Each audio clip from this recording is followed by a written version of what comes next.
South ఇండియాలోని అతి తక్కువ ధరలకి రత్నాలనందించే ఏకైక సంస్థ 6JVR. Welcome to Suman TV. 4 రోజులు ఆంధ్రప్రదేశ్కి ముఖ్యమంత్రి పవన్ కళ్యాణ్ అంటే చాలామంది ఉలిక్కి పడుతున్నారు. మరి అదే పవన్ కళ్యాణ్ గారు ఈ దేశానికి ప్రధానమంత్రి అయితే డెఫినెట్గా నేను ఎందుకు చెప్తున్నానంటే నాకున్న 2 దశాబ్దాల సమకాలీన రాజకీయాలపైన అనుభవరీత్యా చెప్తున్నా. 3.5 సంవత్సరాల నుంచి ఇదే సుమన్ టీవీలో చాలా ఇంటర్వ్యూలో డిబేట్లో కూడా చెప్పా.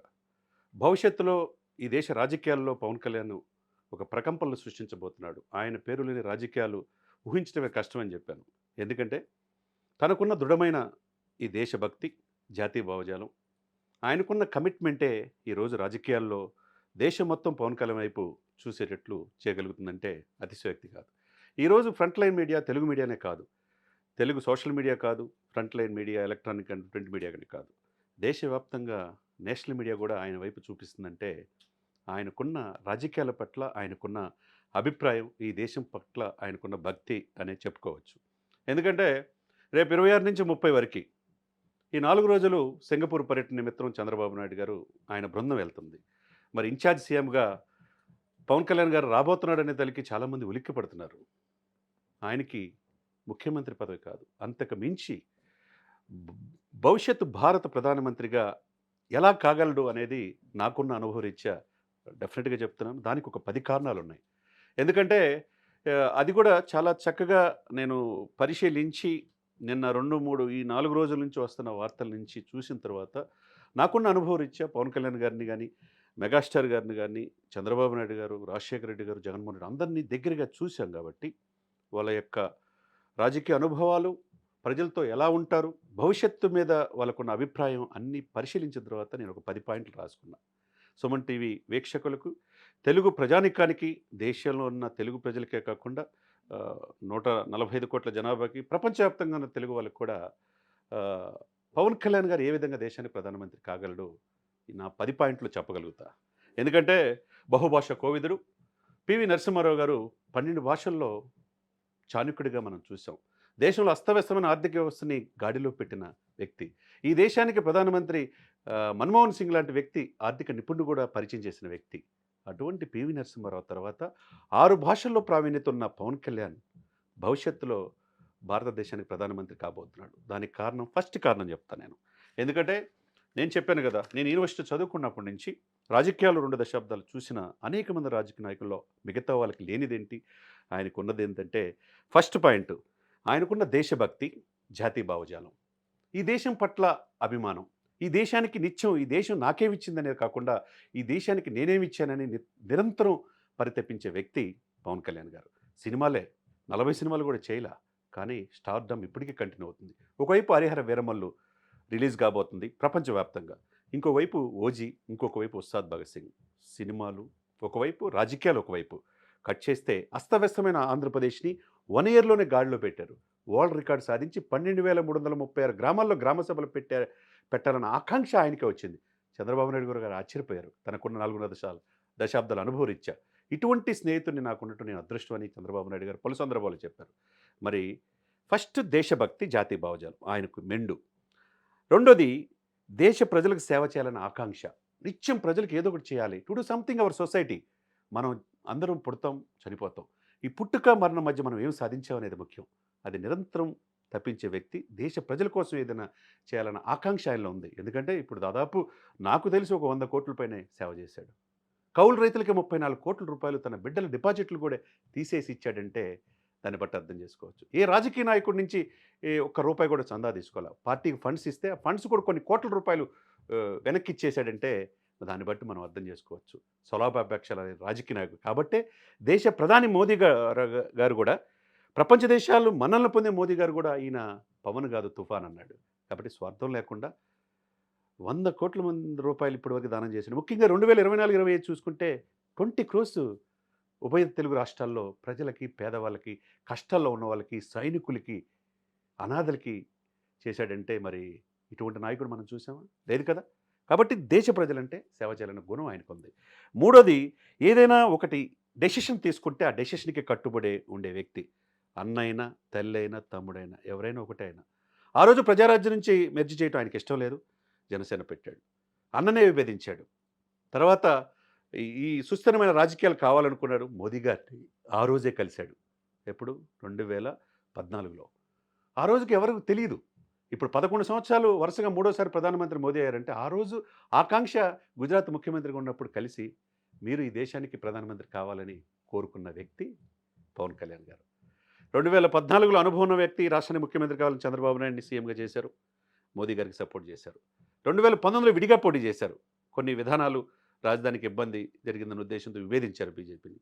మళ్ళా మోదీ గారే ఈ దేశానికి అవసరం అని చెప్పేసి 2024 ఎలక్షన్స్‌లో ప్రభుత్వ వ్యతిరేక ఓటు చెల్లకుండా జగన్మోహన్ రెడ్డి గద్దె దించాలనే ఉద్దేశంతో అటు బీజేపీ పెద్దలను ఒప్పించారు, ఇటు టీడీపీని ఒప్పించి ఈ మెర్జ్ చేయబట్టి ఇక్కడున్న ఆంధ్రప్రదేశ్‌లోని ఎంపీలే దేశంలో ప్రధానమంత్రి మూడోసారి ప్రధానమంత్రి అవ్వడానికి కారణం ఏందంటే, తనకున్న ఆలోచన, దూరదృష్టి, దాన్ని బట్టి అర్థం చేసుకోవచ్చు.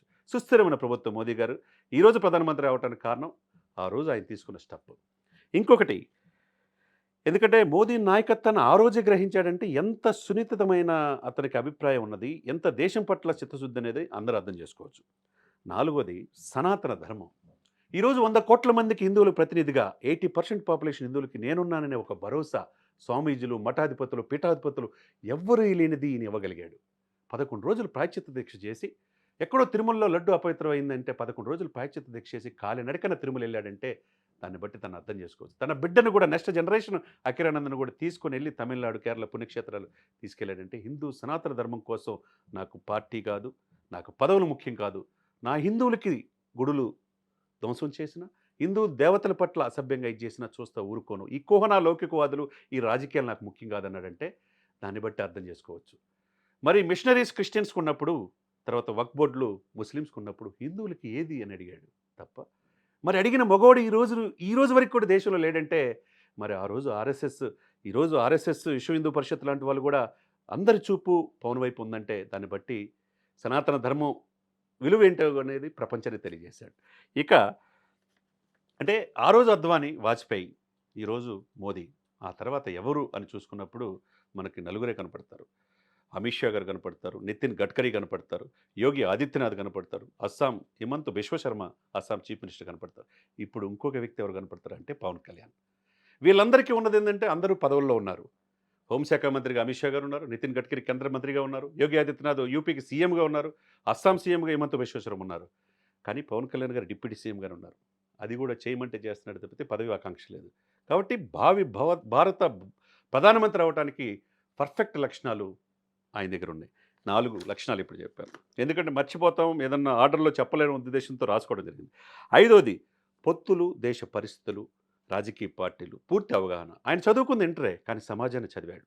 సమాజంలో రాజకీయ పార్టీలు ఆనాటి నుంచి ఈనాటి వరకు, బ్రిటిష్ వాళ్ళ నుంచి ఆ తర్వాత వచ్చిన పార్టీలు, ఆవిర్భవించిన సంఘటనలు, దేశంకి ఆయా పార్టీలు చేసిన తీరు అన్నీ కూడా పరిశీలన చేశాడు. చేసిన తర్వాత ఈరోజు మోదీ గారితోనే సుస్థిరమైన ప్రభుత్వం ఉండాలి, దేశ భద్రత ముఖ్యం అని చెప్పేసి మోదీ గారితో నడుస్తున్నారంటే దాన్ని బట్టి మనం అర్థం చేసుకోవచ్చు.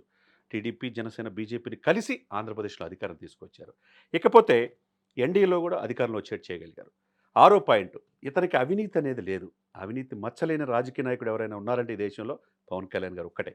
ఎందుకంటే తన దగ్గర ఉన్న డబ్బుల్ని పేదలకు పంచే వ్యక్తి. తర్వాత స్వార్థం లేని రాజకీయాడు, పదవీకాంక్ష లేని పోరాటం. పదవుల మీద అసలు ఆకాంక్ష లేదు. భవిష్యత్తులో దాదాపు 15 సంవత్సరాలు చంద్రబాబు నాయుడు ముఖ్యమంత్రి కావాలని కోరుకున్నారు. ఈ దేశానికి ప్రధానమంత్రి మోదీ గారే ఉండాలంటున్నాడంటే దాన్ని బట్టి అందరూ పదవుల కోసం వస్తారు రాజకీయాల్లో. ఈయన పదవులు కాదు, దేశ ప్రజలు, రాష్ట్ర ప్రజల భవిష్యత్తే ముఖ్యం. ఇంకొకటి 7వది, ఇతనికి పివి నరసింహారావు గారు మనం చెప్పాను నేను ఇందాక, బహుభాషా కోవిదుడు, 12 భాషల్లో ఉన్న అపర చాణక్యుడు. దేశాన్ని ఈరోజు ఆర్థిక వ్యవస్థలో జపాన్ కూడా దాటి 4th ప్లేస్లో వచ్చిందంటే కారణం పివి నరసింహారావు సంస్కరణలు. ఈ రోజున 6 భాషల్లో నైపుణ్యం ఉన్న వ్యక్తి పవన్ కళ్యాణ్ గారుగా మనం చూసుకోవచ్చు. ఆయన అర్హతలు ఏంటంటే, ఇక 7వది నేను ఇందాక చెప్పినట్టుగా అమిత్ షా దేశానికి is the trouble shooter. Modi గారిని అన్నీ కూడా చక్కబెట్టే వ్యక్తి. ఆ తర్వాత ఈ నాయకుల సరసన ఈ రోజున అనతి కాలంలో చేరాడంటే ఎన్డీఏలో, మరి ఆ రోజు ఒక వ్యక్తి, ఒక్క ఎమ్మెల్యేగా కూడా లేడు ఆయన. ఉభయ తెలుగు రాష్ట్రాల నుంచి 2024 ఎలక్షన్లో ఎవరిని పిలిచారు? ఒక్క పవన్ కళ్యాణ్ గారిని మోదీ గారు పిలిచారంటే ఆయనకి దేశం పట్ల ఎంత చిత్తశుద్ధి ఉందో ఆ రోజే గ్రహించారు మోదీ గారు. మరి ఆయన చెప్పిన మాట వినబట్టి, టీడీపీతో పొత్తు పెట్టుకోబట్టి ఆ సీట్లో, ఎంపీ సీట్లు, ఆంధ్రప్రదేశ్ సీట్లే కేంద్ర ప్రభుత్వం అధికారంలో రావడానికి కారణం ఏంటంటే దాన్ని బట్టి ఏ స్థాయిలో వెళ్ళాడో అర్థం చేసుకోవచ్చు.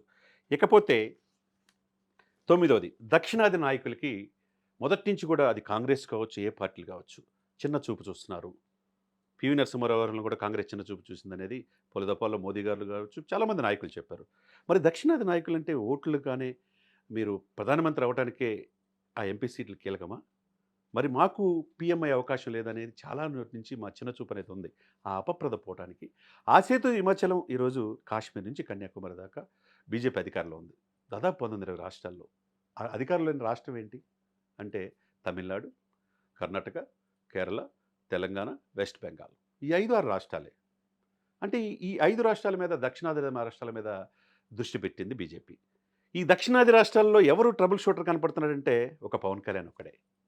కాబట్టి పవన్ కళ్యాణ్ గారికి మొన్న హిందూ సమాజం మొత్తం దానికి మురుగన్ సమావేశానికి ఆయన చీఫ్ గెస్ట్గా పిలిచిన, మహారాష్ట్ర ఎలక్షన్స్కి వెళ్ళినా, ఎక్కడికి వెళ్ళినా 100% స్ట్రైక్ రేట్.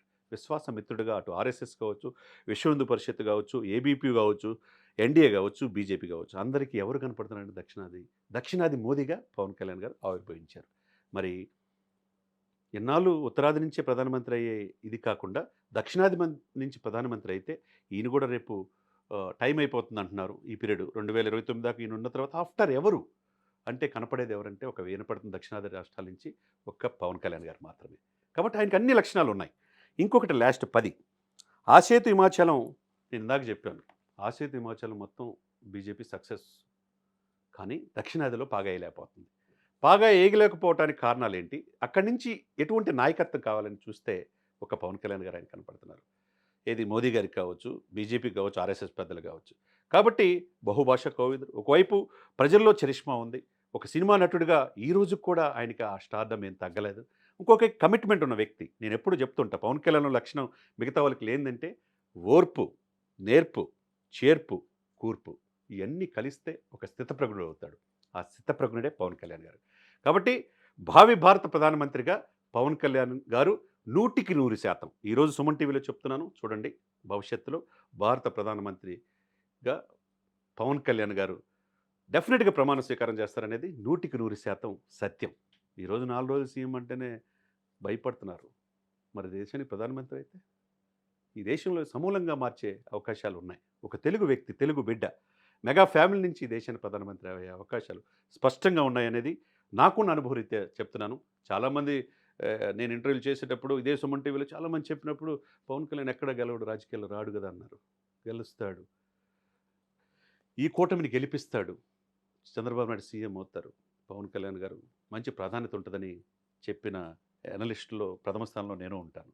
అది సుమన్ టీవీలో ఎన్నో టాపిక్లో మనం చెప్పగలిగాం. కాబట్టి భావి భారత ప్రధానమంత్రిగా పవన్ కళ్యాణ్ గారు డెఫినెట్గా అవుతారు ఒకరోజు. అది మనం త్వరలోనే చూస్తాం.